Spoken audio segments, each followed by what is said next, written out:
Rick, let's talk about this upcoming weekend. Big weekend for the Devils, obviously. All on the road. A week for the Devils, all on the road. A good opportunity to keep the streak rolling. Yeah, and you know what? We've played well. We're comfortable on the road, and we've played well this far. Obviously, don't want to look past Bridgeport divisional game, but those are big points, and we just saw them recently, and it was a pretty intense game. You look after that, look to Norfolk. We've played well. Different team, obviously, but we've played well in that building, and we don't get too many extended road trips, and this is a good opportunity where we'll get a bit of a day before the weekend to kind of just hang out in the playing city and go out and have a nice meal, and that doesn't happen very often. We're usually in and we're out, and or their day trips. So again, we don't want to look past Wednesday. It's a divisional game, and it's against a team that we're right there with, and we want to get the road trip started on the right foot as well. It's now 6 games where the Devils have gotten points. Last game against Providence, very similar to the first game we saw against Providence, 2-1 shootout loss. What do you do about those shootouts?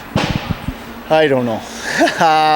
You know what? I think it's a little bit in our head now, but it's not an excuse. I think the toughest thing with that one is we should have won that game in regulation, and you're going to have those situations where they do go into shootouts, and we got to find a way to win, and maybe we got to really switch things up from an order standpoint. We got a lot of looks with 9 or 10 shooters, so you're getting to the second half of your group of shooters, but we'll spend some more time on it in practice and maybe have a couple guys emerge that you wouldn't expect to see, I guess.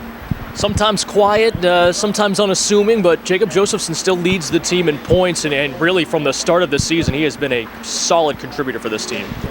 Yeah, you say quiet and unassuming because you just come to expect it every night, and I think as a fan or as a coach, it's the same thing. The game ends and you're like, geez, he was just real solid again. You look down the sheet, he's got 4 shots and he's got 2 points, and he's been steady Eddie, and for a young kid, a young prospect, he's that's how he needs to play,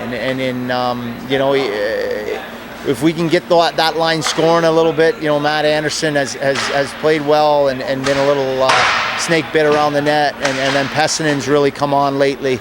It gives us 2 with the Zaleski line, some 2 solid scoring lines, but Jake is obviously the stick that stirs the drink on that line because of the way he plays on both sides of the puck, and he's definitely my top minute guy as a forward now with Henrique gone.